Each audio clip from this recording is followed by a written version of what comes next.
After 2 years, I remember the rest of that day, and that night and the next day, only as an endless drill of police and photographers and newspapermen in and out of Gatsby's front door. A rope stretched across the main gate, and a policeman by it kept out the curious. But little boys soon discovered that they could enter through my yard, and there were always a few of them clustered open-mouthed about the pool. Someone with a positive manner, perhaps a detective, used the expression madman as he bent over Wilson's body that afternoon, and the adventitious authority of his voice set the key for the newspaper reports the next morning. Most of these reports were a nightmare, grotesque, circumstantial, eager, and untrue. When Michaelis's testimony at the inquest brought to light Wilson's suspicions of his wife, I thought the whole tale would shortly be served up in a racy pasquinade. But Catherine, who might have said anything, didn't say a word. She showed a surprising amount of character about it too. Looked at the coroner with determined eyes under that corrected brow of hers, and swore that her sister had never seen Gatsby, that her sister was completely happy with her husband, that her sister had been into no mischief whatsoever. She convinced herself of it and cried into her handkerchief, as if the very suggestion was more than she could endure.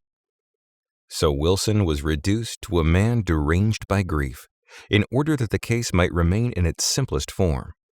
And it rested there. But all this part of it seemed remote and unessential. I found myself on Gatsby's side and alone.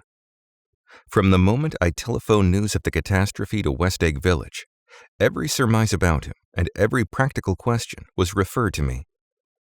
At first I was surprised and confused. Then, as he lay in his house and didn't move or breathe or speak, hour upon hour, it grew upon me that I was responsible, because no one else was interested. Interested, I mean, with that intense personal interest to which everyone has some vague right at the end. I called up Daisy half an hour after we found him, called her instinctively and without hesitation. But she and Tom had gone away early that afternoon and taken baggage with them. Left no address? No. Say when they'd be back? No. Any idea where they are? How I could reach them? I don't know. Can't say. I wanted to get somebody for him. I wanted to go into the room where he lay and reassure him, "I'll get somebody for you, Gatsby. Don't worry.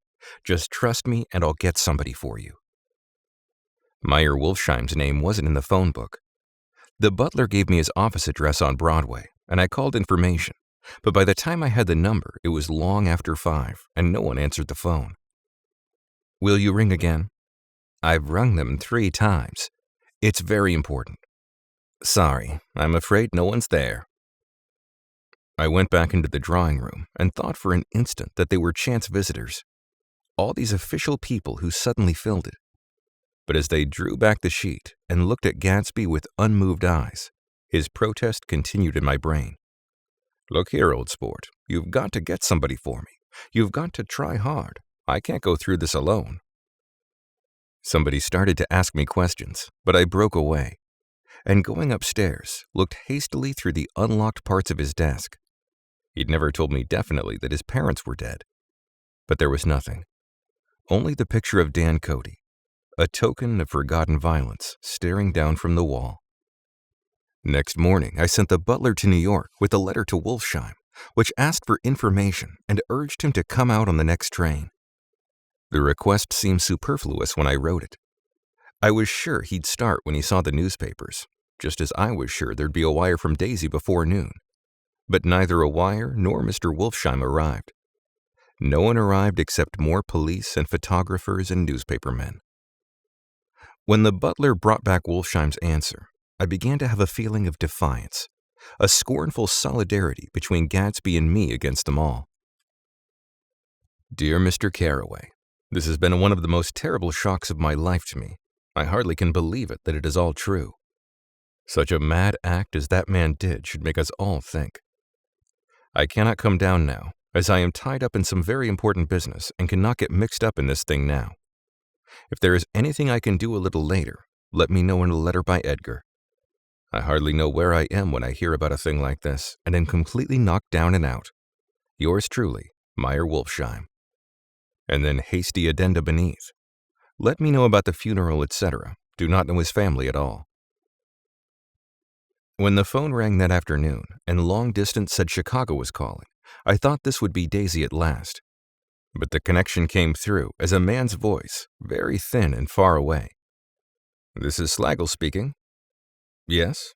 The name was unfamiliar. "Hell of a note, isn't it? Get my wire?" "There haven't been any wires." "Young Park's in trouble," he said rapidly. "They picked him up when he handed the bonds over the counter. They got a circular from New York giving him the numbers just 5 minutes before. What do you know about that, hey? You never know in these hick towns." "Hello?" I interrupted breathlessly. "Look here, this isn't Mr. Gatsby. Mr. Gatsby's dead." There was a long silence on the other end of the wire, followed by an exclamation. Then a quick squawk as the connection was broken. I think it was on the third day that a telegram signed Henry C. Gatz arrived from a town in Minnesota. It said only that the sender was leaving immediately and to postpone the funeral until he came. It was Gatsby's father, a solemn old man, very helpless and dismayed, bundled up in a long, cheap ulster against the warm September day. His eyes leaked continuously with excitement, and when I took the bag and umbrella from his hands, he began to pull so incessantly at his sparse gray beard that I had difficulty in getting off his coat. He was on the point of collapse, so I took him into the music room and made him sit down while I sent for something to eat. But he wouldn't eat, and the glass of milk spilled from his trembling hand. "I saw it in the Chicago newspaper," he said. "It was all in the Chicago newspaper. I started right away. I didn't know how to reach you." His eyes, seeing nothing, moved ceaselessly about the room. "It was a madman," he said. "He must have been mad." "Wouldn't you like some coffee?" I urged him. "I don't want anything. I'm all right now, Mr. Carraway." "Well, I'm all right now. Where have they got Jimmy?" I took him into the drawing room where his son lay and left him there. Some little boys had come up on the steps and were looking into the hall. When I told them who had arrived, they went reluctantly away. After a little while, Mr. Gatz opened the door and came out, his mouth ajar, his face flushed slightly, his eyes leaking isolated and unpunctual tears. He had reached an age where death no longer has the quality of ghastly surprise, and when he looked around him now, for the first time, and saw the height and splendor of the hall and the great rooms opening out from it into other rooms, his grief began to be mixed with an odd pride. I helped him to a bedroom upstairs. While he took off his coat and vest, I told him that all arrangements had been deferred until he came. "I didn't know what you'd want, Mr. Gatsby." "Gatz is my name." "Mr. Gatz, I thought you might want to take the body west." He shook his head. "Jimmy always liked it better down east. He rose up to his position in the east." "Were you a friend of my boy's, Mr.?" "We were close friends." "He had a big future before him, you know. He was only a young man, but he had a lot of brain power here." He touched his head impressively, and I nodded. "If he'd have lived, he'd have been a great man. A man like James J. Hill. He'd have helped build up the country." "That's true," I said uncomfortably. He fumbled at the embroidered coverlet, trying to take it from the bed, and lay down stiffly, was instantly asleep. That night, an obviously frightened person called up and demanded to know who I was before he would give his name. "This is Mr. Carraway," I said. "Oh," he sounded relieved. "This is Klipspringer." I was relieved too, for that seemed to promise another friend at Gatsby's grave. I didn't want it to be in the papers and draw a sightseeing crowd, so I'd been calling up a few people myself. They were hard to find. "The funeral's tomorrow," I said. 3 o'clock here at the house. I wish you'd tell anybody who'd be interested." "Oh, I will," he broke out hastily. "Of course, I'm not likely to see anybody, but if I do." His tone made me suspicious. "Of course you'll be there yourself." "Well, I'll certainly try. What I called up about is—" "Wait a minute," I interrupted. "How about saying you'll come?" "Well, the fact is, the truth of the matter is that I'm staying with some people up here in Greenwich, and they rather expect me to be with them tomorrow. In fact, there's sort of a picnic or something. Of course, I'll do my very best to get away." I ejaculated an unrestrained, "Huh?" And he must have heard me, for he went on nervously. "What I called up about was a pair of shoes I left there. I wonder if it'd be too much trouble to have the butler send them on. You see, they're tennis shoes, and I'm sort of helpless without them. My address is care of BF." I didn't hear the rest of the name because I hung up the receiver. After that, I felt a certain shame for Gatsby. One gentleman to whom I telephoned implied that he had got what he deserved. However, that was my fault, for he was one of those who used to sneer most bitterly at Gatsby on the courage of Gatsby's liquor, and I should have known better than to call him. The morning of the funeral, I went up to New York to see Meyer Wolfsheim. I couldn't seem to reach him any other way.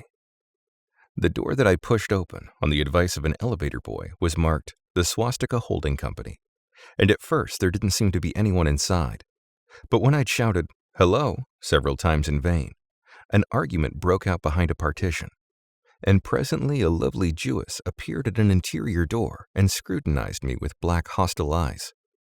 "Nobody's in," she said. "Mr. Wolfsheim's gone to Chicago."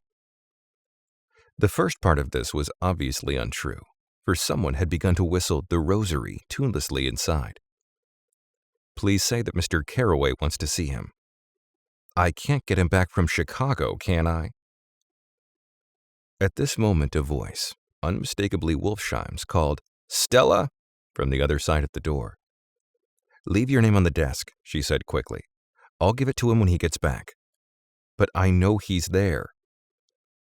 She took a step toward me and began to slide her hands indignantly up and down her hips. "You young men think you can force your way in here any time," she scolded. "We're getting sick and tired of it. When I say he's in Chicago, he's in Chicago." I mentioned Gatsby. "Oh." She looked me over again. "Will you just... What was your name?" She vanished. In a moment, Meyer Wolfsheim stood solemnly in the doorway, holding out both hands. He drew me into his office, remarking in a reverent voice that it was a sad time for all of us, and offered me a cigar. "My memory goes back to when I first met him," he said. "A young major just out of the army and covered over with medals he got in the war. He was so hard up he had to keep on wearing his uniform because he couldn't buy some regular clothes. First time I saw him was when he'd come into Weinberner's pool room at 43rd Street and asked for a job. He hadn't eaten anything for a couple of days. 'Go on, have some lunch with me,' I said. He ate more than $4 worth of food in half an hour." "Did you start him in business?" I inquired. "Start him? I made him." "Oh." "I raised him up out of nothing, right out of the gutter. I saw right away that he was a fine-appearing, gentlemanly young man, and when he told me he was in Oxford, I knew I could use him good. I got him to join up in the American Legion, and he used to stand high there. Right off, he did some work for a client of mine up in Albany. We were so thick like that and everything." He held up two bulbous fingers. "Always together." I wondered if this partnership had included the World Series transaction in 1919. "Now he's dead," I said after a moment. "You were his closest friend, so I know you'll want to come to his funeral this afternoon." "I'd like to come." "Well, come then." The hair in his nostrils quivered slightly, and as he shook his head, his eyes filled with tears. "I can't do it. I can't get mixed up in it," he said. "There's nothing to get mixed up in. It's all over now." "When a man gets killed, I never like to get mixed up in it in any way. I keep out. When I was a young man, it was different. If a friend of mine died, no matter how, I stuck with them to the end. You may think that's sentimental, but I mean it, to the bitter end." I saw that for some reason of his own, he was determined not to come, so I stood up. "Are you a college man?" he inquired suddenly. For a moment, I thought he was going to suggest a connection, but he only nodded and shook my hand. "Let us learn to show our friendship for a man when he is alive, and not after he's dead," he suggested. After that, my own rule is to let everything go. When I left his office, the sky had turned dark, and I got back to West Egg in a drizzle. After changing my clothes, I went next door and found Mr. Gatz walking up and down excitedly in the hall. His pride in his son and in his son's possessions was continually increasing, and now he had something to show me. "Jimmy sent me this picture." He took out his wallet with trembling fingers. "Look there." It was a photograph of the house, cracked in the corners and dirty with many hands. He pointed out every detail to me eagerly. "Look there." And then he sought admiration from my eyes. He had shown it so often that I think it was more real to him now than the house itself. "Jimmy sent it to me. I think it's a very pretty picture. It shows up well." "Very well. Had you seen him lately?" "He came out to see me 2 years ago and bought me the house I live in now.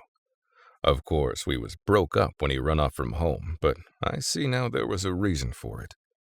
He knew he had a big future in front of him, and ever since he made a success, he was very generous with me." He seemed reluctant to put away the picture, held it for another minute lingeringly before my eyes. Then he returned the wallet and pulled from his pocket a ragged old copy of a book called Hopalong Cassidy. "Look here. This is a book he had when he was a boy. It just shows you." He opened it at the back cover and turned it around for me to see. On the last flyleaf was printed the word schedule, and the date, September 12th, 1906, and underneath, rise from bed, 6:00 a.m. Dumbbell exercise and wall scaling, 6:15 to 6:30. Study electricity, etc., 7:15 to 8:15. Work, 8:30 to 4:30 p.m. Baseball and sports, 4:30 to 5. Practice elocution, poise, and how to attain it, 5 to 6. Study needed inventions, 7 to 9. General resolves. No wasting time at Shafters or a name indecipherable. No more smoking or chewing. Bathe every other day. Read one improving book or magazine per week. Save $5, crossed out, $3 per week. Be better to parents. "I come across this book by accident," said the old man. "It just shows you, don't it?" "It just shows you." Jimmy was bound to get ahead. He always had some resolves like this or something. Do you notice what he's got about improving his mind? He was always great for that. He told me I ate like a hog once, and I beat him for it. He was reluctant to close the book, reading each item aloud and then looking eagerly at me. I think he rather expected me to copy down the list for my own use. A little before 3, the Lutheran minister arrived from Flushing, and I began to look involuntarily out the windows for other cars. So did Gatsby's father. And as the time passed, and the servants came in and stood waiting in the hall, his eyes began to blink anxiously, and he spoke of the rain in a worried, uncertain way. The minister glanced several times at his watch, so I took him aside and asked him to wait for half an hour. But it wasn't any use. Nobody came. About 5 o'clock, our procession of 3 cars reached the cemetery and stopped in a thick drizzle beside the gate. First a motor horse, horribly black and wet. Then Mr. Gatz, and the minister and I in the limousine. And a little later, 4 or 5 servants and the postman from West Egg in Gatsby's station wagon, all wet to the skin. As we started through the gate into the cemetery, I heard a car stop and then the sound of someone splashing after us over the soggy ground. I looked around. It was the man with the owl-eyed glasses who I had found marveling over Gatsby's book in the library one night 3 months before. I'd never seen him since then. I don't know how he knew about the funeral or even his name. The rain poured down his thick glasses, and he took them off and wiped them to see the protecting canvas unrolled from Gatsby's grave. I tried to think about Gatsby then for a moment, but he was already too far away, and I could only remember, without resentment, that Daisy hadn't sent a message or a flower. Dimly, I heard someone murmur, Blessed are the dead that the rain falls on. And then the owl-eyed man said, Amen to that, in a brave voice. We straggled down quickly through the rain to the cars. Owl Eyes spoke to me by the gate. I couldn't get to the house, he remarked. Neither could anybody else. Go on, he started. Why, my God, they used to go there by the hundreds. He took off his glasses and wiped them again outside and in. The poor son of a bitch, he said. One of my most vivid memories is of coming back west from prep school and later from college at Christmas time.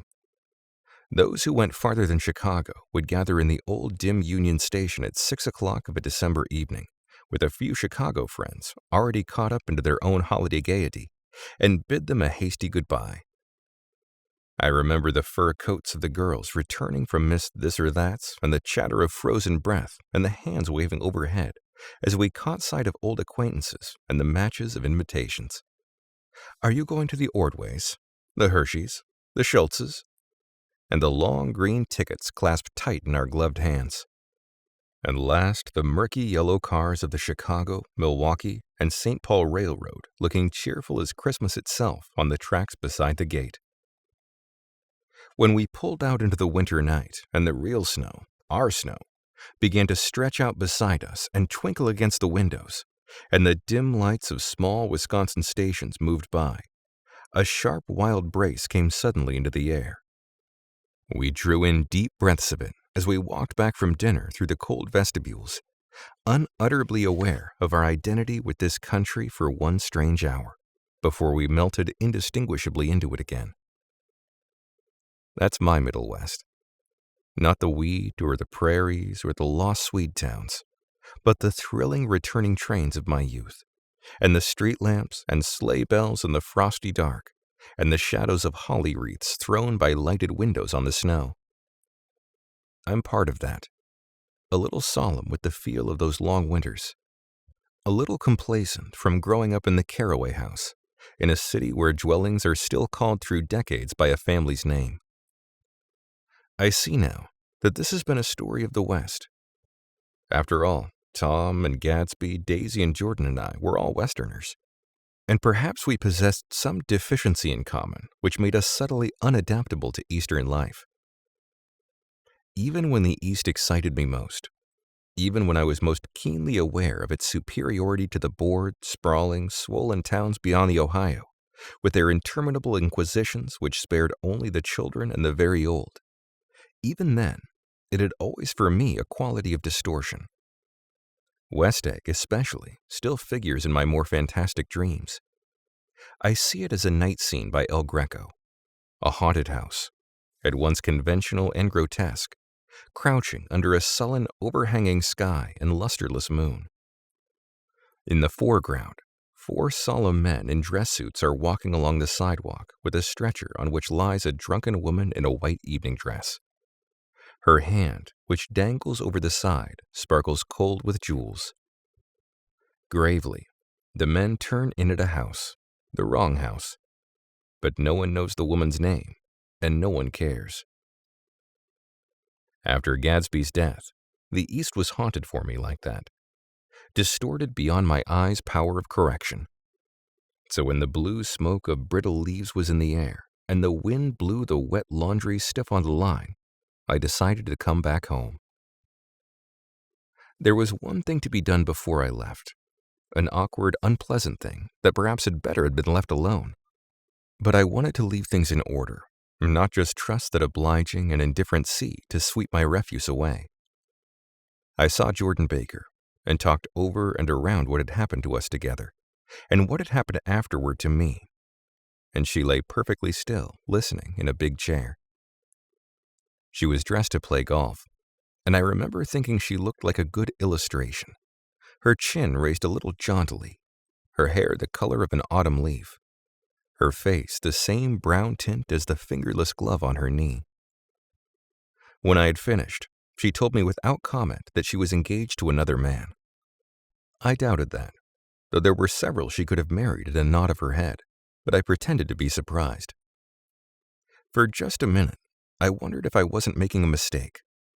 Then I thought it all over again quickly and got up to say goodbye. "Nevertheless, you did throw me over," said Jordan suddenly. "You threw me over on the telephone. I don't give a damn about you now.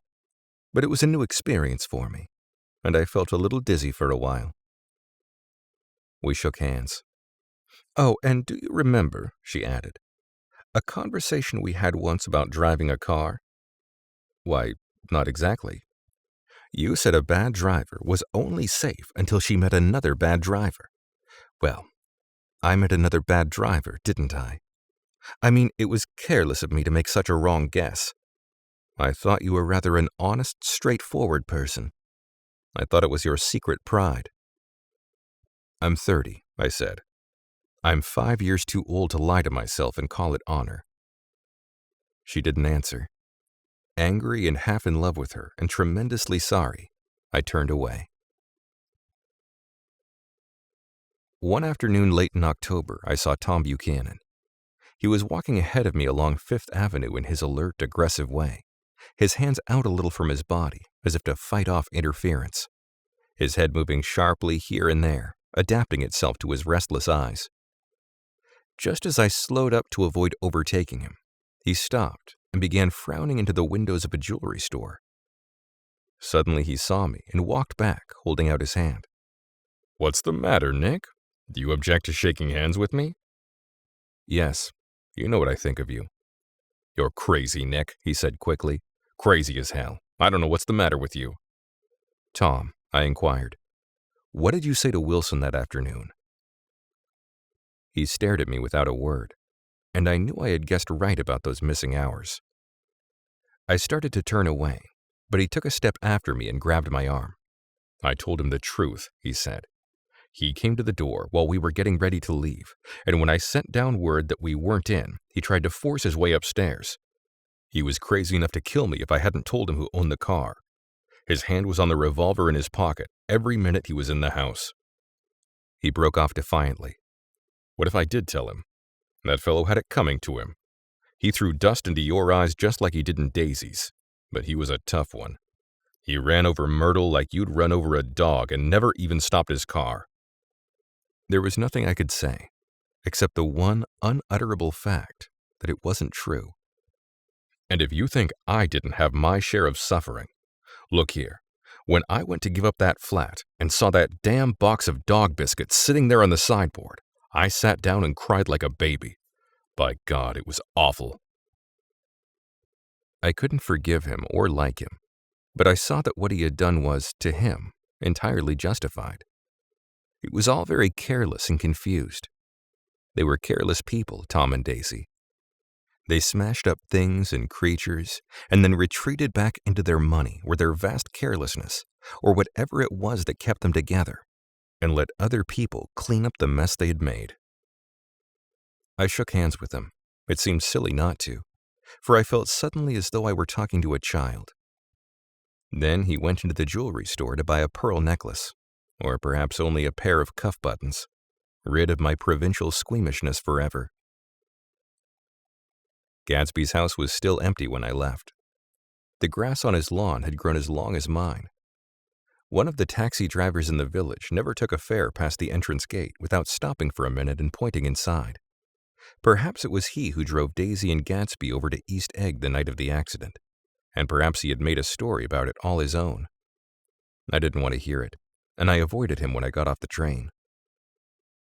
I spent my Saturday nights in New York because those gleaming, dazzling parties of his were with me so vividly that I could still hear the music and the laughter, faint and incessant from his garden, and the cars going up and down his drive.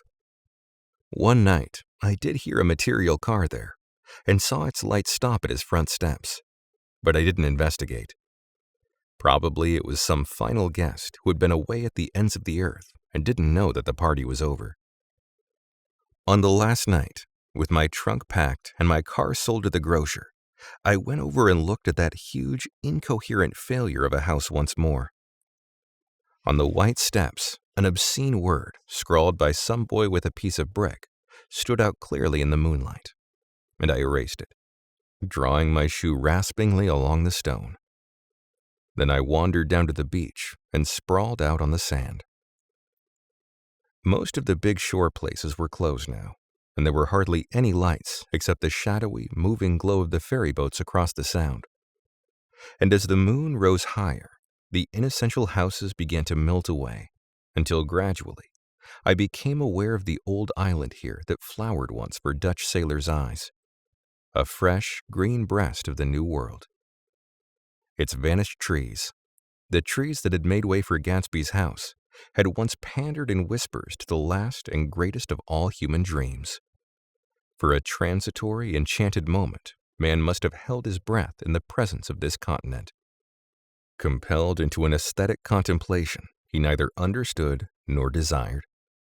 Face to face, for the last time in history, with something commensurate to his capacity for wonder. And as I sat there, brooding on the old, unknown world, I thought of Gatsby's wonder when he first picked out the green light at the end of Daisy's dock. He had come a long way to this blue lawn, and his dream must have seemed so close that he could hardly fail to grasp it. He did not know that it was already behind him, somewhere back in that vast obscurity beyond the city, where the dark fields of the Republic rolled on under the night. Gatsby believed in the green light, the orgastic future that year by year recedes before us. It eludes us then, but that's no matter. Tomorrow we will run faster, stretch out our arms farther, and one fine morning. So we beat on, boats against the current, borne back ceaselessly into the past.